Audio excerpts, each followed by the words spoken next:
Selamat pagi, Shalom. Kita berjumpa lagi dalam Renungan Harian Gereja Toraja Jemaat Satria Kasih, edisi Senin, tanggal 6 Juli 2026. Mari kita berdoa. Terpujilah namamu Allah Bapa di sorga, sebab kami sungguh merasakan kasih setiamu yang tak berkesudahan di dalam kehidupan kami. Ketika pagi ini kami boleh bangun dengan tubuh yang segar dan kuat, kami percaya itu semua karena anugerah-Mu. Sekarang kami rindu untuk membaca dan merenungkan firman-Mu ya Bapa. Mohon Roh Kudus menolong kami, sehingga kami mampu memahaminya dengan baik dan benar. Di dalam nama Tuhan Yesus kami berdoa. Amin.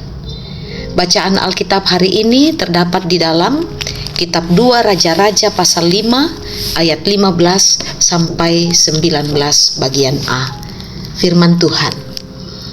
Kemudian ia bersama seluruh pasukannya kembali kepada abdi Allah itu.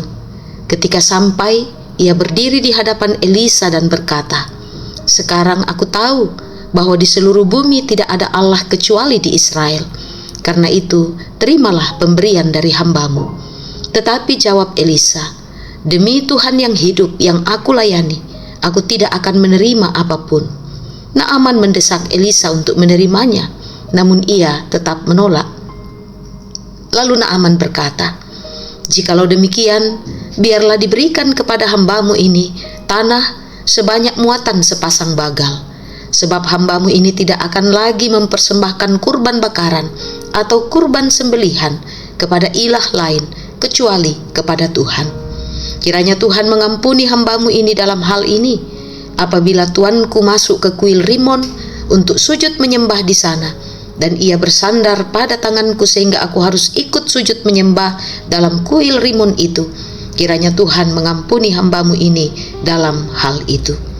Kata Elisa kepadanya, "Pergilah dengan selamat." Demikian firman Tuhan. Amin.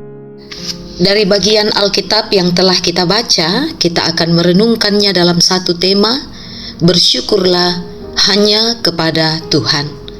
Saudara-saudara yang diberkati Tuhan, dalam hidup kita tentu pernah mengalami pertolongan atau mujizat yang luar biasa yang tidak dapat kita lupakan. Misalnya, pertolongan dari dokter melalui obat yang diberikan sehingga kita bisa sembuh. Atau saat ada teman yang percaya dan berani meminjamkan uangnya untuk menolong kita.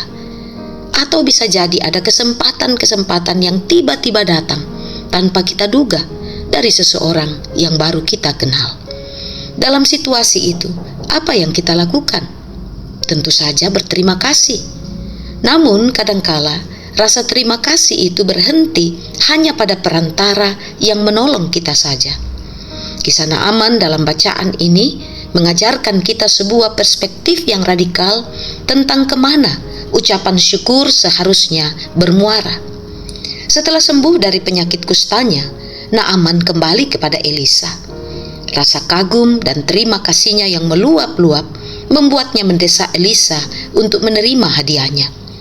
Namun perhatikan respon Elisa. Ia menolak dengan tegas. Elisa berkata, "Demi Tuhan yang hidup yang aku layani, aku tidak akan menerima apapun." Elisa menolak hadiah Naaman bukan karena dia sombong, melainkan karena dia ingin menegaskan satu hal. Bukan Elisa yang menyembuhkan Naaman, melainkan Tuhan. Elisa menjaga kemurnian hati Naaman, agar mata dan hati panglima itu tertuju hanya kepada Allah saja, sebab kesembuhan Naaman murni karena anugerah Allah. Saudara-saudara yang diberkati Tuhan, saat kita menerima dan menikmati pemeliharaan Tuhan, kepada siapa pertama-tama dan terutama segala puji dan syukur kita persembahkan? Apakah kepada alat atau media yang dipakai Tuhan, atau justru kepada Tuhan sendiri, sang sumber pertolongan itu?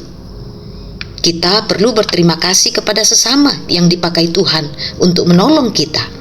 Tetapi mari, tempatkanlah ucapan syukur yang tertinggi dan termulia hanya kepada Tuhan saja. Amin firman Tuhan. Mari kita berdoa. Bapa kami di dalam sorga, Allah sumber segala berkat di dalam kehidupan kami. Terima kasih atas firman-Mu hari ini yang telah mengingatkan kami untuk selalu bersyukur kepadamu, sebab anugerah-Mu selalu ada di balik setiap pertolongan dan kebaikan yang kami terima. Mohon Roh Kudus memeteraikan firman-Mu ini di dalam hati dan pikiran kami. Ya Tuhan, kami berdoa untuk saudara-saudara kami yang saat ini sedang berada di tengah badai pergumulan kehidupan. Mereka yang sakit, yang berduka, yang menghadapi masalah dalam usaha, pekerjaan, juga dalam kehidupan rumah tangga. Lawatlah dengan kasih setiamu ya Bapa, sehingga mereka tetap semangat, sabar, tegar dalam perjuangan, serta iman mereka senantiasa Engkau teguhkan untuk menantikan pertolongan-Mu pada waktunya. Kami menyerahkan kehidupan para orang tua kami di usia indah karunia-Mu, dalam menikmati masa pensiun, dalam kebersamaan dengan anak-anak dan cucu. Kiranya mereka semua tetap diberikan sukacita iman. Tuntun setiap langkah kami di sepanjang hari ini Bapa, agar kami dapat menjalaninya dengan hati yang selalu bersyukur hanya kepadamu. Di dalam nama Tuhan Yesus kami berdoa. Amin.